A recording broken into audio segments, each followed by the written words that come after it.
اصحاب الحلاوه يقوم يهون الايه؟ يهون الامر. انا قلت ان الذي يعصي ربه لا شك انه حين المعصيه لم يقرن شهوته بالعقاب على المعصيه، والذي يهمل الطاعه ويتكاسل عنها لم يقرن كسله عن الطاعه بالثواب عن المعصيه. فالذي يمتنع عن الطاعه والذي يقبل على المعصيه الاثنان جهلوا او لم يقرنوا الجزاء على الطاعه والعقاب على المعصيه. ولو ان واحدا استحضر الجزاء على الطاعه وضخامه الجزاء من الله وبقاء الجزاء من الله وخلود الجزاء من الله ثم قارنها بما يعطيه الكسل لا بما تعطيه الشهوه لما جعل لهذه الشهوه مدخلا، لانه قارنها بالجزاء عليه. وضربت مثل قديم لطلاب الجامعه، قلت هبوا ان شابا عنده تشرد جنسي ثم جاءت له فتاه من السويد جميله جدا ووجد له مكان يجتمع بها فيها، قلنا له ولكن لاحظ انك بعد ان تاخذ شهوتك سندخلك هذا التنور المحمى. ساعه ما يشوف التنور تنقطع شهوته. اذا فالذي يجرئ الناس على المعصيه انهم لا يقرنون الجزاء والعقاب على المعصيه بالمعصيه، بل ياخذون المعصيه فقط.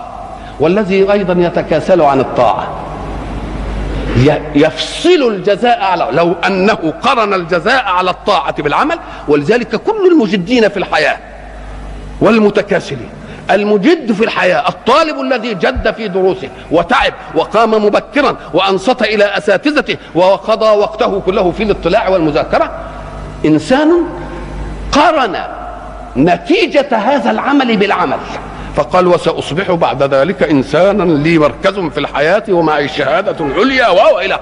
إذن فالذي قرن الجزاء على الجد بالجد يهون عليه أمر الجد، وأما الذي يهمل فهو لم يأتي بالنتيجة أمام الإيه؟ أمام العمل.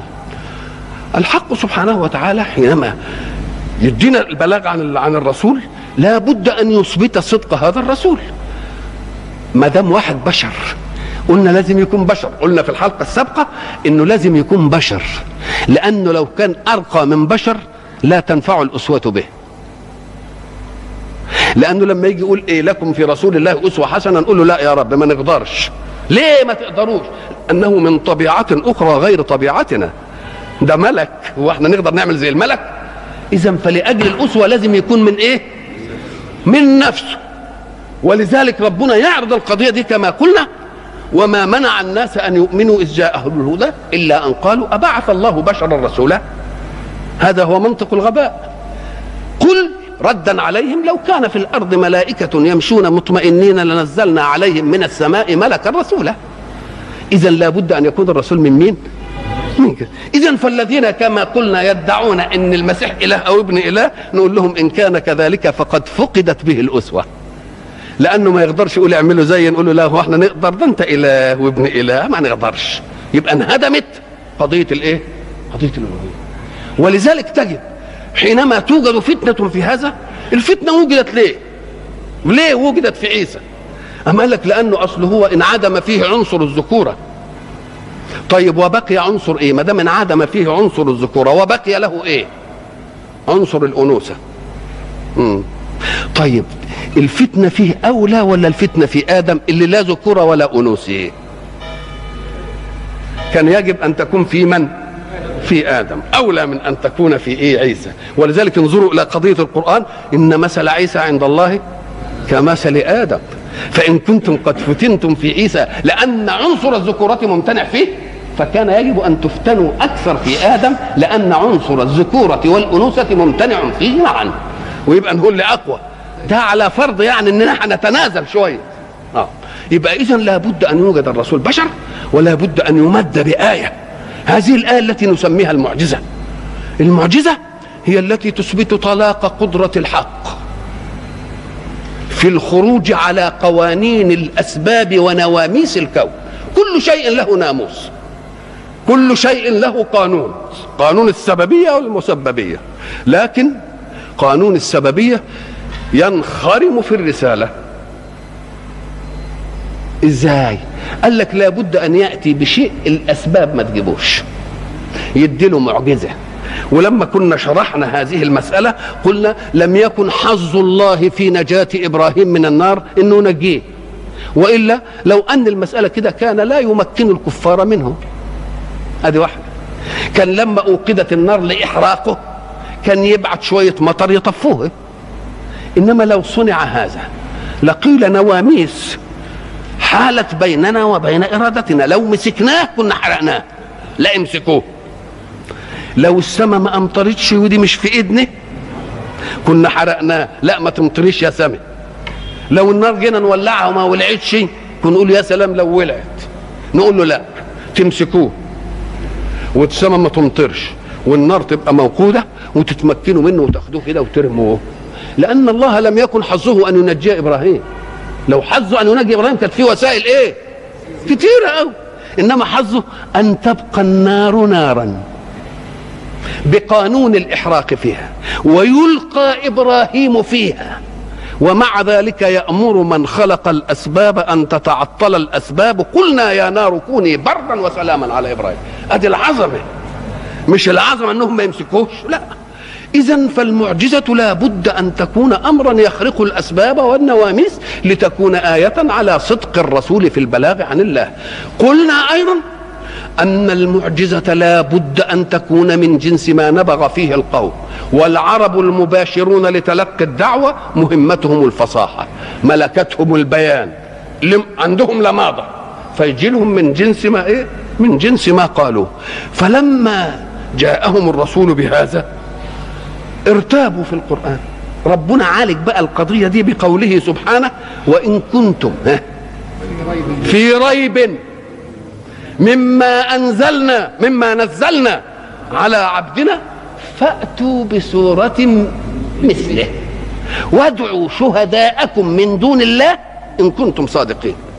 قضايا الآية عايزة كنتم وفي ريب، يعني في شك، ومما نزلنا، لا أنزلنا، ما قالش أنزلنا، نزلنا، وكلمة عبدنا، وبعدين فأتوا أنتم مجتمعين بسورة مثله وأنتم محكمون في أن تستحضروا أنتم من يشهد لكم. إحنا مش اللي هنجيب الشهود، انتوا اللي هتجيبوا الشهود، بس تكون الشهود من دون الله. يعني ما يقولش واحد منكم يشهد الله أني كذا. ما هو في واحد تيجي تجادله يقول لك إيه؟ يشهد الله أني فعلت كذا. نقول له لا، أهيدي شهادة الأقوى، إنما ربنا مش عايز شهادة الأقوى، عايز شهادة الأضعف. ليه؟ لأن الله غيب وشهادته غيب، وأنت الذي أخبرت أن الله يشهد، فمن أدرى عنها أن الله شهد. يبقى إذن يشهد الله ما تنفعش، إنما يشهد عباد الله تبقى أقوى من يشهد الله، لأن عباد الله تقوم بهم الحجة. إنما أنت تقول لي يشهد الله، طب أنا اللي عرفني؟ أنت تخبرني أن الله يشهد، ومن قال أن ده صدق.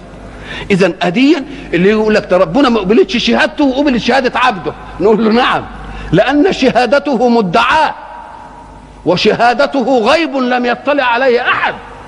ولذلك يقول إيه؟ ومن الناس من يعجبك قوله في الحياة الدنيا ويشهد الله على ما في قلبه وهو ألد الخصام. إذن إشهاده لله ينفعه؟ لا يا سيدي، أنا عايز الناس عباد الله هم اللي يشهدوا، لأن شهادتهم هي التي تقوم بها الإيه؟ هي التي تقوم بها. ما تتمحكش في أمر إيه؟ في أمر غيبي وتدعيه على الله، والله غيب لم يخبرنا بإيه؟ بهذه المسألة. إذن عندنا عايزين نعالج بقى القضايا اللي في الآية. قضية الكن، يعني كان وكنتم، وقضية الريب، وبعد ذلك الاتيان بسورة مثله. ساعة ما تسمع كنتم ولا كان ولا أخواته اللي هي أصبح وإيه وأمسى وبات وما زال وما، كلكم عارفين أخوات كان، ونقول أكن كان ديا هي وأخواتها لا تكتفي بمرفوعها، يبقى عايزة ماذا تريد؟ تريد خبرا. ليه؟ طب إذا قرأت القرآن تجد فيه كان وما لهاش خبر، وإن كان ذو عسرة فنظرة إلى ميسرة. وإن كان ذو عسرة، طب ذو اسم كان، فين الخبر؟ ملهاش ايه؟ ملهاش خبر. تبقى ما تقوليش كان بقى ما بتكتفيش بمرفوعة لأنها هنا اكتفت. طيب فسبحان الله حين تمسون وحين تصبحون، فين خبر تمسون وخبر تصبحون؟ ما فيش. تبقى ما تقوليش بقى مطلق كان بقى، دي كان اللي بيسموها كان الايه؟ النقصة. كان النقصة. انا عايز تفهموا دي علشان هتمر عليكم كتير قوي كان واخواتها وتتعرضوا لاقضية ايه كثيرة. نقول له خد بالك بقى، احنا قلنا في اول الحلقات هنا ان الفعل عايز عنصرين اثنين، عنصر الزمان وعنصر الحدث. مش كده؟ حدث وزمان. حدث كتب، ادي الحدث. ومين هو؟ كتب فين؟ في اي زمن؟ في الماضي. يبقى كتب في الزمن الايه؟ يكتب، يبقى ادي حدث بس في الزمن هو. اكتب حدث بس في الزمن اللي ايه؟ اللي جاي. يبقى اذا الفعل لابد ان يكون من عناصره الايه؟ الحدث، الزمن. طيب والحدث؟ قال لك شوف بقى، في حدث مطلق وفي حدث مقيد. يعني ايه؟ قال لك حدث الاحداث بالنسبه للانسان الوجود. كان يعني وجد، كان الشيء يعني ايه؟ وجد. انما وجد على هيئه ايه؟ يجيب له حدث تاني بقى. كان مجتهدا، يبقى كان مجتهدا اثبتت انه وجد، ادي مرحله. وبعدين جاله فعل تاني طرأ على الوجود وهو ايه؟ الاجتهاد. يبقى لما تعوز الفعل الاول مطلق الوجود بس من غير وجود ثاني يطرأ على الوجود الاول تبقى كان تمه، ما فيهاش الا وجد بس. فان كان ذو عسرة يعني ان وجد ذو عسرة، يبقى مش عايز خبر، لان انا لا اريد حدثا اخر طارئا على الوجود، لان كان مجتهدا فيه حدثان، له وجود وطرأ عليه انه ايه؟ اجتهد. يبقى انا عايز حدثين. فان اكتفيت بالحدث الاول بس ولا تريد حدثا ثانيا نقول كان تمه. ولما تبقى تمه تعوز مرفوعه بس وتنتهي. كان وجد وانتهت، ما مش عايز الحدث الثاني يا اخي. لكن لما تكون عايز حدث ثاني معها، اجتهاد مثلا، ثم تقول كان زيد مجتهدا، يبقى تريد ان تثبت له اولا وجود، وعايز تثبت له حاجه طرأت على الوجود وهو ايه؟ الاجتهاد. يبقى انت عايز حدث ايه؟ انت عايز لما تيجي تقول كان زيد وانت تريد الحدثين يبقى الكلام ناقص. كان ايه يا سيدي؟ الحدث الثاني ايه؟ تقوم ضروري تجيب له خبر تقول مجتهدا، تبقى تاخد اجتهد الحدث الثاني من مين؟ من الخبر. يبقى اذا حين تريد وجودا مطلقا تبقى كان تمه، وحين تريد وجودا طرأ على الوجود الثاني تبقى كان ايه؟ ناقصه. نكملها بايه؟ بالخبر. نقول كان زيد مجتهدا يعني اجتهد زيد في الزمن الايه؟ في الزمن الماضي. يبقى دي اثبتت وجود ولا وجود في حدث ثاني وهو الاجتهاد. فان كان الفعل يدل على الوجود فقط، اللي هي المساله الاولى في الحياه الوجود، وبعدين تطرأ الاشياء الايه؟ الثانيه. ان اردت شيئا مما يطرأ على الوجود تبقى عايز حدثين اثنين. كان دي ما تدلش الا على الحدث المطلق الاول. فإن أردت الحدث الجديد لازم تجيب خبر. الخبر يكمل إيه ويعمل إيه؟ يدي لها الحدث الثاني. وما دام يدي لها الحدث الثاني إن ما جبتوش تبقى ناقصة. تبقى إيه؟ تبقى كان الإيه؟ كان النقص. عال قوي. كل ما تشوف بقى كده إن أردت الوجود تصبحون يعني إيه بقى؟ يعني أصبح فلان، يبقى دخل في الصبح بس. إنما أصبح إيه؟ مسرورا، مغتما، صحيحا، مريضا، مالناش دعوه. يبقى اصبح يعني ايه؟ دخل في ايه؟ في الصبح. دي تبقى اصبح تامه، مش عايزه حاجه. انما عايز تجيب حدث ثاني تقوم تقول مسرورا، يبقى لازم فيه ايه؟ لازم فيه خبر ضروري. بس وان كنتم مرتابين يبقى لا يريد الوجود فقط، وانما يريد الوجود بصفه ايه؟ ظرفيته في الارتياب. الارتياب مغلفه. كنتم تدل على الماضي، وبعدين قال فأتوا دي ايه؟ مستقبل. يبقى فيه براح بين الزمن الماضي والزمن المستقبل. ساعة ما يبقى فيه براح للزمن بين الزمن الماضي اللي هو حصل فيه الريب والمستقبل اللي مأمور فيه أن يأتوا بصورة، تبقى فيه فسحة إيه؟ فيه فسحة الوقت. وعادة الزمن إحنا بنقسمه إلى إيه؟ ماض وحال واستقبال. نقول له كلمة حال دي تقسيم اعتباري، لأنك أنت لما تنظر في يأكله بيأكل أهو دلوقتي، صحيح هو بيأكل في الحال ده، إنما أنت ساعة ما تقول لي يأكله، العملية الأكلية اللي مقابلة لليه كانت العملية الأكلية المقابلة للإيه؟ للهمزة وللكاف واللام لسه إيه؟ ما جاش تبقى مستقبلة. طب ولما تقول يأ وتجيب الهمزة تبقى العملية الأكلية المقابلة لليه بقت ماضي، والعملية المقابلة للهمزة بقت حالا، والعملية اللي هتيجي بعد الكاف واللام تبقى ايه؟ يبقى إذن الفعل لا ينفك عن ايه؟ بس الحال ده أمر اعتباري. أنت بتقول يأكل كلها ايه؟ تدل على الاستقبال. نقول لك لا، أبعضها منه ما هو ايه؟ ماضي، ومنه ما هو فسموه استقبال كله، وسامحوك في الحكايه دي. يعني مثلا يا الله كل حاجه. يبقى اذا الاستقبال والحال بالنسبه للاستقبال والماضي امر ايه؟ اعتباري. انما فيه فسحه ولا لا؟ وما دام فيه فسحه يبقى تمكين للمعارض من وقت يتروى فيه ويعارض. ان كنت في شك، انا ما اقولكش ان كنت في شك ما جبتش صوره مثله ساعه ما كنت في شك، ليه؟ لا، ائتي في الزمن المستقبل، اداناك فسحه. معنى اعطاء فسحه من الوقت اننا ما بناخدوش على غيره. يبقى وان كنتم ايه؟ في ريب. ما هو الريب بقى؟ الشك. احنا برضه في حلقه سابقه قلنا الشك دي لون من النسب غير المجزوم بها، لان كنا قسمنا النسب الى كام؟ الى ست نسب، مش كده؟ النسبه اما مجزوم بها او غير مجزوم بها.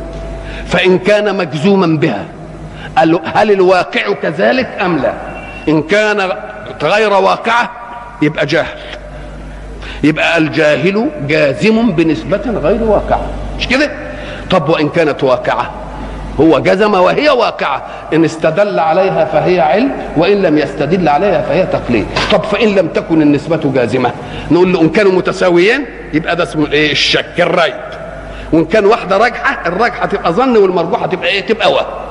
إذن الريب في النسبة الإيه؟ المتساوية. ريب في ايه؟ في من انزل عليه ولا فيما نزل؟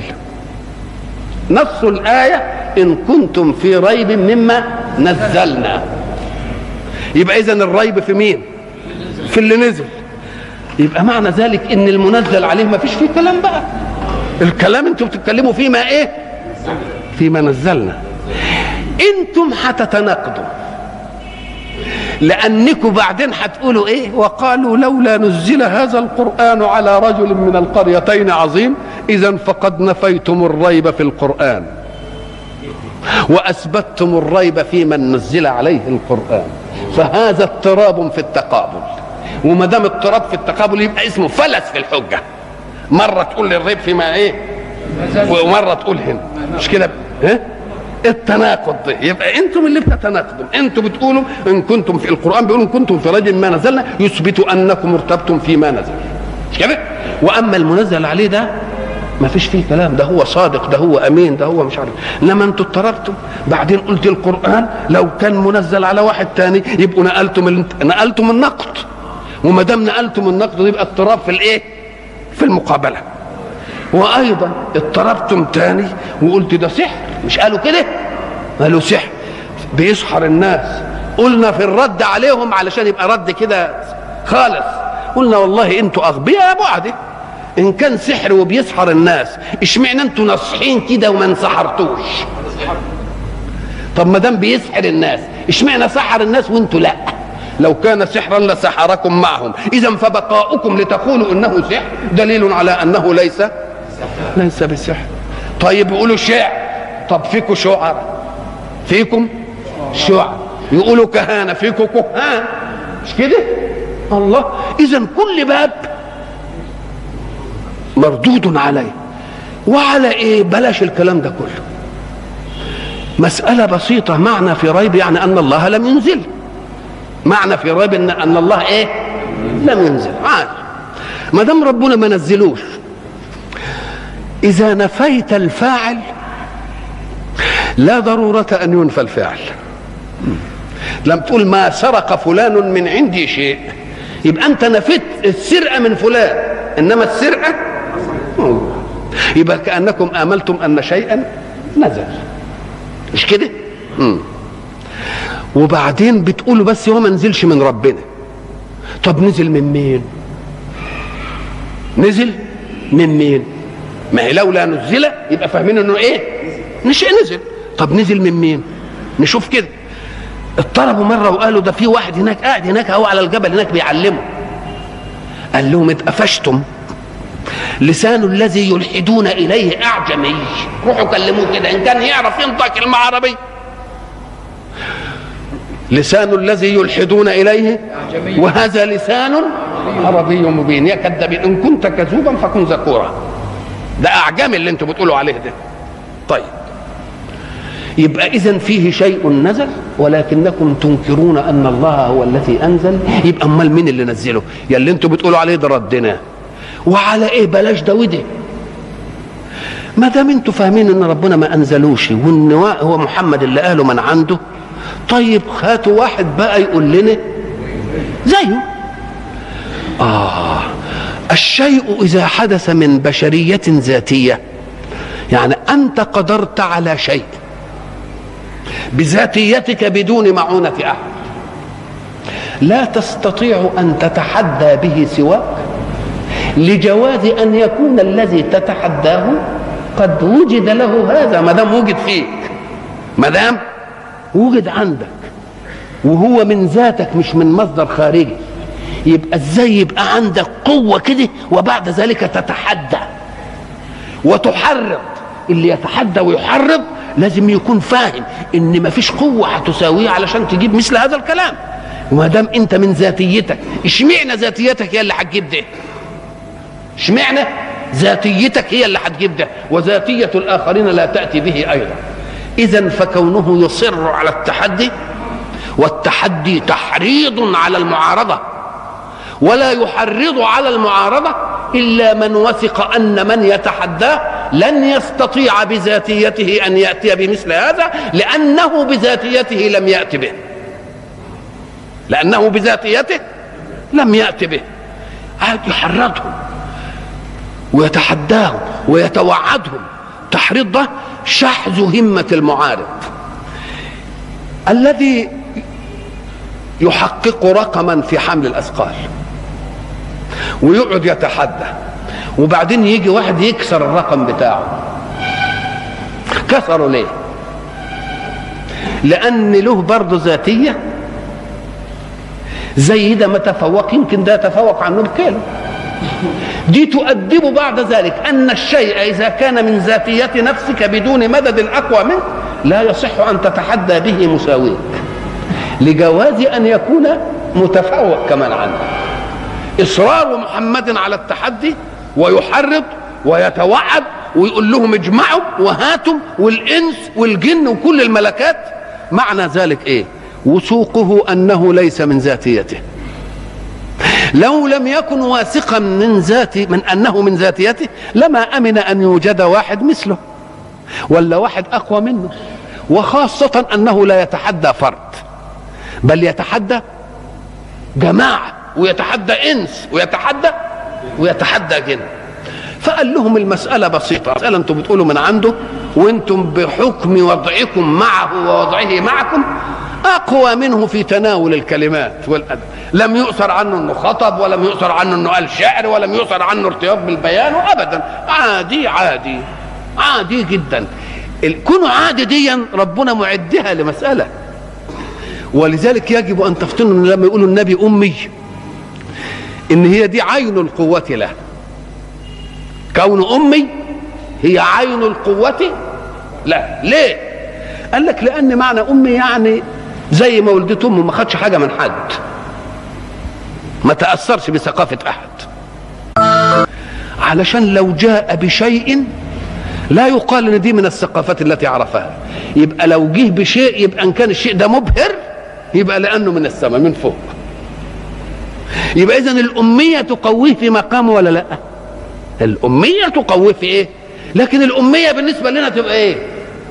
تبقى نقص. انما بالنسبه له ايه؟ كمال. لان الاميه فينا اننا ما عرفناش الناس اللي حوالينا قالوا ايه، ما تثقفناش. انما هو بيقول لا، انا ما خدتش من البشر حاجه ابدا، انما كل اللي عندي علوي، كل اللي عندي سماوي. يبقى ده دليل على انه مصدر قوه للرسول مش لنا احنا. فقال لهم هاتوا بقى بصوره من مثله. اولا القرآن حينما تعرض الله سبحانه وتعالى لإنزاله مرة قال أنزلنا ومرة قال إيه؟ نزلنا. إحنا قلنا مرة إن أنزلنا تعدية بالهمزة، فكأنه أخرج القرآن من كنزيته في اللوح المحفوظ ليباشر مهمته في الحياة. لكن كونوا نزلوا بقى أقساط كده ونجوم تبقى إيه اسمها إيه؟ نزلنا. حينما قال الله لهم هذا أكان كل القرآن قد نزل؟ يبقى ما تجيش أنزلنا، تبقى تيجي إيه؟ علشان تيجي النجوم بقى والأقساط دي اللي هي بتنزل لأجل الإيه؟ القدر اللي نزل منه. وبعدين قال على عبدنا، على عبدنا. شوف كلمة عبد دي احنا هرناها بحث وعايزين يعني تتأكد في نفوس الناس. على عبدنا ده اولا تدل على انه لا دخل له فيما يقول الا فيما وكل من الحق ان يقوله. في التشريع ملوش ايه الا فيما خول من التشريع. ما اتاكم الرسول فخذوه وما نهاكم عنه فانتهوا. يبقى اذن حيثيه ان نسمع منه فقط، مش بنسمع منه لانه رسول بس، بنسمع منه لانه رسول وفوض في الكتاب ان يقول. ما دام رسول وفوض ان يقول يبقى حيثيه كل قول له لم يرد في كتاب الله ان الله قال ما اتاكم الرسول فخذوه وما نهاكم عنه فانتهوا. وقلنا الكلام ده زي الدستور بيجيب القضايا الايه، وبعدين اقول له طيب تعالى هات لي كده من الدستور ان الموظف اذا غاب 15 يوم يترفد. طلعها لي كده، انت بترفدني ليه؟ غبت 15 يوم. طب هات لي من الدستور ان الموظف اللي اتغيب 15 يوم يرفد. ما فاطنش الى ان في ماده بالدستور بتقول ان مثلا ينشا مثلا للموظفين كذا وينعمل لهم دون ويتضع له الايه؟ القواعد. يبقى تخويل المجلس بوضع القواعد دي ايه؟ اذن من الشارع في الكتاب انه خول، وما دام خول من قائل يبقى هو زي الايه؟ زي